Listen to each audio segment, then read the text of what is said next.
right? The Ruby, the Akai, and everything else. So, again, let's see how it all unfolds. We saw both the lineups here.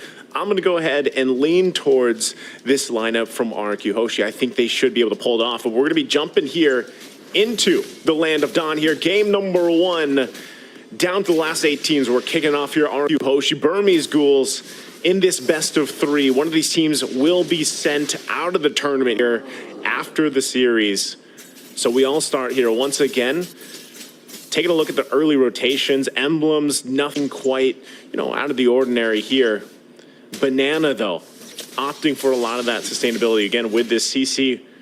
We'll see how this all works out. Burmese Ghouls, they gotta play around the fact that they have, oh, hold on, already in the mid lane, though. Jump in, come through. Nico's gonna be just fine. Gives them a thumbs up as well. So for now, back and forth. We're gonna wait for that first big objective, of course, the turtle. I'm not sure if either of these teams have what they need to get an early first blood before the objective. I think it's better they play it safe again when we're talking about exactly what is at stake here, right? So for now, let's see once again how it goes. Banana and Delar. Banana should have a pretty good lane so far for the most part until that level 4 is available. There you are, Kim. So yeah, nothing, you didn't miss too much. Oh yeah, definitely. It's a minute in, no first blood. Kind of expected to see this from, of course, Rrq and Burmese. They want to be a little bit more careful, kind of going in for a lot of these early game pokes first. Like this XP lane choice from Rrq, they decided to go with this, especially since this can kind of like put Delar back. Like we've seen this in some games of the Burmese Ghouls that, Delar had a very early wave clear, so he was able to reach level 4 much faster than the opponent, which kind of really enables Burmese Ghouls to kind of take in these early turtles. But so far, it's Rrq. Rrq actually started up 140 HP already for the turtle. Yep, they go in, heavy spin already used. Turtle for the taking, Rrq gonna be able to get it. They get the stun off as well. Not sure if they still want to be going for it though. They're gonna fight it out and they back off, they disengage. Good thing too, once again, they have that nether realm available from Nico. Yeah, this was very good zoning as well from Rrq. Like you see, Banana, not only was he able to clear lanes pretty fast, he was also able to zone out Saksa there, so he can, push forward and try to go for that heavy spin and just click that retribution and steal that Lord. But overall, for Rrq, right, like so far their lanes are pretty much contained. Like you see how Delar was super aggressive too when it came to like the turtle take. He went in and tried to go in for that level 4 so he can pop in that Black Dragon and be able to kind of mess up Rrq's turtle take there. But so far Rrq has been successful. No first blood yet. 3 minutes in already in the game. Yeah, which is interesting, right? Because we're talking about the aggression from both of these teams, but and that's not going to find the connection they're looking for. But hold on, still pressure. Oh, what a huge! I'm offended into the heavy spin, able to get the lockdown. Rrq going to be the one to go down. First blood going to the hands of Burmese Ghouls. What a set there from Blink, utilizing the flicker combination with the I'm offended. Still going to be up here on the top side, but they should be fine for now. What a play! Yeah, just when we were talking about no first blood, kind of called it there. Nice tuck in there. Flicker was available for Blink and he was able to do that. And now Banana in trouble. Ooh, this is what I was talking about though. 1-for-1 trade-off onto the bottom side. And you see kind of like the aggression of Delar, right? Going right into the turret to make sure that he gets the pick off. But again, kind of nullified since it was like a 1-for-1 trade. Here on the middle side though, Burmese Ghouls setting things up, but not be able to get anything. Burmese Ghouls so far, they got that nice first blood. They got it in 2 pickoffs, but it's still Rrq Hoshi leading, all because of the turtle takes that they've been taking. And not to mention, look at Skylar there over on the top side, actually forcing Stitch to actually go to the XP lane instead.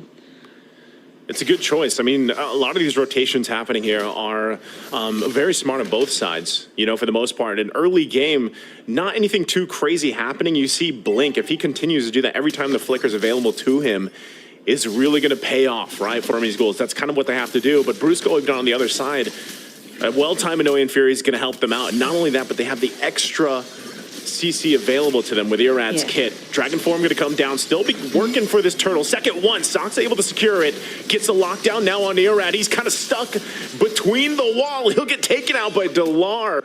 And there's nothing Rrq could do there. So objective and a kill for Burmese Ghouls. I like how Burmese Ghouls also kind of like knew that Brusco there did not have that flicker, so they were so confident in trying to take down this turtle to the point that the Rrq was just like trying to find the proper setup there. We kind of see the attempts there from Irad trying to go in for the Violet Requiem and the spatial migration, but you know, it kind of backfired here onto Rrq, and now so far Burmese Ghouls, they've done a good Brusco job of equalizing things out. Brusco though. goes in, yeah, jumps in, but look at that. Again, the sustainability is kind of the way, of course, NetherRealm works. It buys you a little more time, and they're going to be just fine. I'm worried about for the side of Burmese Ghouls, though. They have to check Skylar as of the moment. He's gotten all the gold plating over on the top side.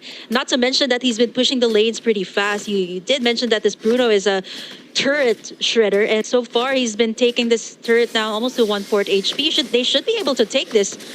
Great map control here for Rrq. Great space that they've made, especially since they still need to take in the last turtle and possibly the next Lord coming into this game. But so far, gold lead, you don't see anyone leading as of the moment because everybody is so... It's kind of a little bit careful when it comes to all these engages, right? Like once you engage, you don't have that right follow-up. It might actually just be a double-edged sword for your team. Yeah, and I think that's, again, you have to respect the fact that even with everything happening now, you know, the past couple of minutes, it's pretty much even, economy-wise, right, for the most part. And Skylar not going down, able to kind of just farm up here is great for Rrq. But even on the flip side, Burmese Ghouls, exactly, Stitch, having an early kill, able to work on his own here, will pay off later on, of course, as you scale up on this Claude pick. So right now, stalemates. Third turtle of the game, though, for the taking here. Both teams getting in position. Only Skylar down on the bottom side, so both teams want to go full force here. The difference maker could be that gold lane, having that available. You can already see in the mid lane, whittling down slowly, but Stitch going to go down bottom. Team's going to be fighting it out 4-on-4 here for this third turtle. Taking it slow. Turret goes down to the bottom side as both gold laners wait there. Turtle's going to reset once again. Still looking for an angle here. Brusco there in the front lines. No one committing just yet. They're trying to feel this out. Yeah, they have to. There's some pressure, though, in the mid lane. They got to deal with it for now. Rrq still in position.